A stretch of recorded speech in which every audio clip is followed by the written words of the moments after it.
안녕하세요.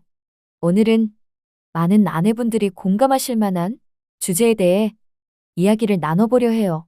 바로 남편에게 서운한 마음을 어떻게 말해야 할까? 입니다. 그냥 말한다고 해결되지 않고 말하면 오히려 싸움이 되는 경우도 많으셨죠. 그래서 오늘은 심리학적 관점에서 남편이라는 존재의 특성을 이해하고 그에 따라 어떻게 서운함을 전달해야 효과적인지 아주 구체적으로 이야기해 보겠습니다. 1. 남편의 심리적 특징 10가지와 관련 이론. 감정을 언어화하는 데 익숙하지 않다. 남성 사회화 이론. 많은 남성들은 성장 과정에서 울지 마. 남자는 강해야 해 같은 말을 들으며 자랍니다. 이로 인해 감정을 느껴도 표현하거나 언어화하는 법을 배우지 못한 경우가 많습니다. 사회심리학에서는 이를 성역할 사회화라고 부르죠.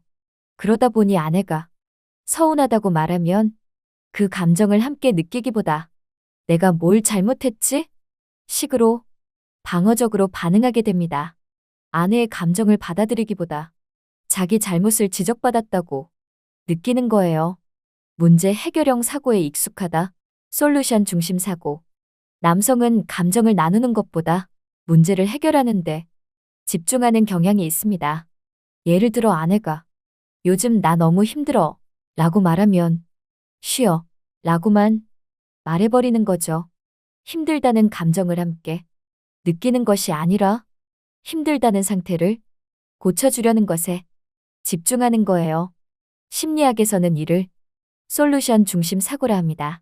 그러다 보니 아내가 서운함을 말할 때도 그래서 어쩌라고 라는 식으로 들릴 수 있어요. 비언어적 신호에 둔감하다. 감정 인식 능력 차이.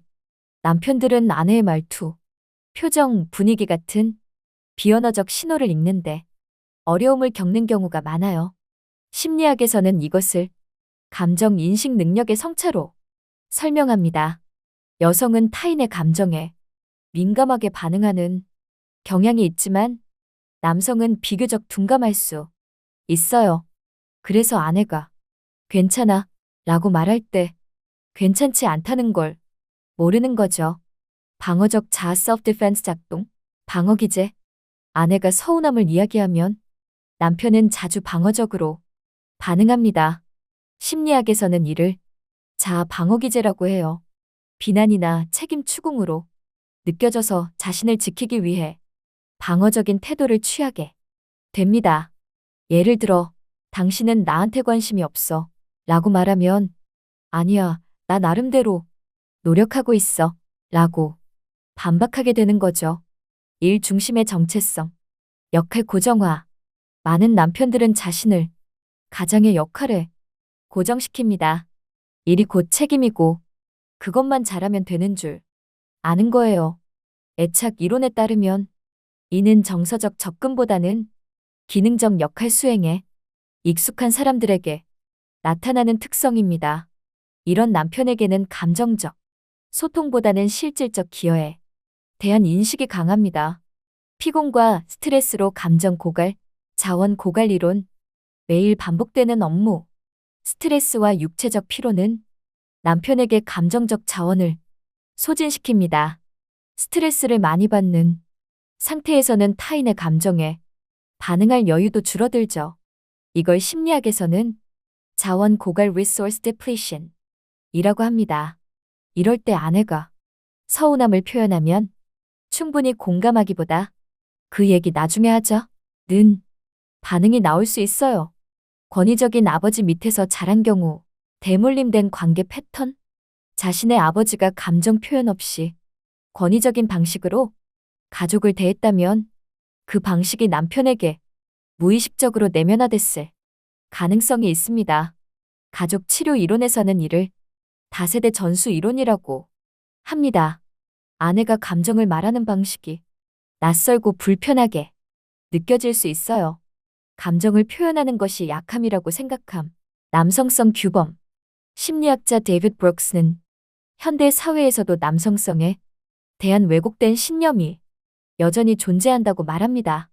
감정을 말하면 나약하고 감정에 휘둘리면 통제력을 잃는다고 여기는 거죠. 이런 신념은 부부 관계에서도 진심 어린 감정 교류를 방해하게 됩니다. 듣고 있다고 착각한다. 수용적 경청 부족. 아내가 얘기하는 동안 남편은 가끔 듣고 있다고 생각하지만 실제로는 단어를 인식하고 있을 뿐 그 의미나 감정까지는 받아들이고 있지 않은 경우가 많아요. 이는 심리학에서 수용적 경청 부족이라 합니다. 마음으로 듣지 않으면 말하는 쪽은 공허함을 느끼게 되죠.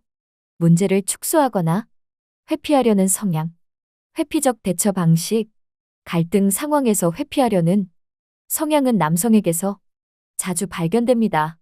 행동주의 심리학에서는 이를 회피적 대처라고 불러요. 아내가 문제를 꺼내려 할 때 대화를 피하거나 무시하는 것도 이 때문입니다.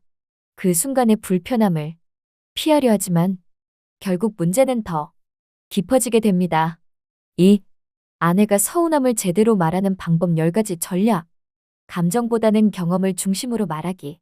나는 했을 때 이런 기분이 들었어. 왜 그렇게 행동했어? 라는 식의 질문은 남편을 방어적으로 만들 수 있어요. 대신 당신이 회식하고 늦게 온 그날 나 혼자 기다리면서 서운했어? 처럼 경험을 중심으로 감정을 말하면 남편이 방어하지 않고 받아들이게 됩니다. 심리학적으로도 1인칭 주어 아이마스치를 사용하는 것은 상대방의 자아방어를 줄이는 효과가 있다고 입증되어 있어요. 타이밍을 신중하게 잡기, 감정이 정리된 후에 대화하기, 서운함이 폭발한 순간에 이야기하면 말투나 단어가 공격적으로 될 수 있어요.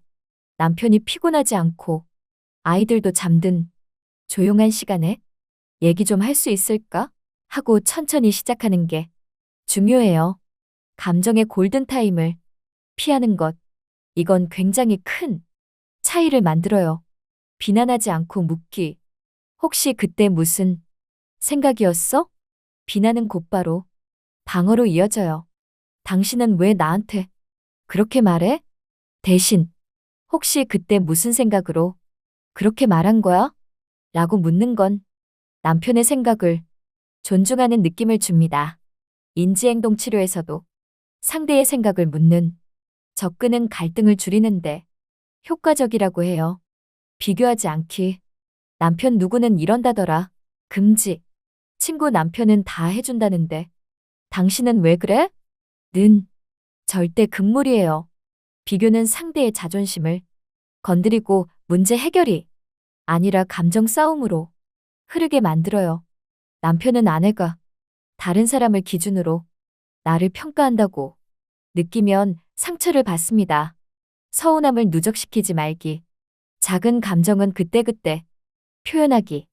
그때도 그렇고, 저번에도 그랬고, 지난달에도 말이야. 처럼 누적해서 터뜨리면 남편은 나는 항상 문제인 사람이라고 느끼게 돼요. 심리학에서는 이런 축적된 감정을 정서의 누적 감정 누출이라고 부르며 감정 전달 효과가 오히려 떨어지게 된다고 해요. 기대치를 구체적으로 말하기. 앞으로는 이렇게 해줬으면 좋겠어. 단순히 서운해 라고만 말하면 남편은 어떻게 해야 할지 몰라요. 예를 들어, 다음부터 회식이 생기면 미리 문자 한 통만 해줘. 처럼 구체적으로 부탁하는 것이 좋아요. 긍정심리학에서도 기대를 명확히 하는 것이 관계 만족도를 높인다고 해요. 감정을 나누는 시간 만들기, 감정 공유 루틴 만들기, 일주일에 한 번, 10분이라도 서로 마음을 이야기하는 시간을 가지면 감정의 흐름이 막히지 않아요. 이런 루틴은 애착 유지 행동으로 불리며 친밀감을 높이는데 효과적입니다. 일상 속 짧은 루틴이 감정 공백을 채워줘요. 말하지 않아도 알겠지라는 생각 버리기, 암묵적 기대 해소하기. 이 정도면 당신이 알아야지 라는 기대는 사실 상대에게는 전혀 전달되지 않는 경우가 많아요. 심리학자 허버트 시몬은 이런 기대를 암묵적 기대라고 정의했어요. 상대에게 전달되지 않은 기대는 오해만 낳습니다. 말로 표현하는 것이 가장 정확합니다. 남편을 아군으로 끌어들이기. 이 문제를 우리 둘이 같이 풀어보자. 당신 때문에 내가 힘들어. 가 아니라 우리 사이가 요즘 좀 멀어진 것 같아.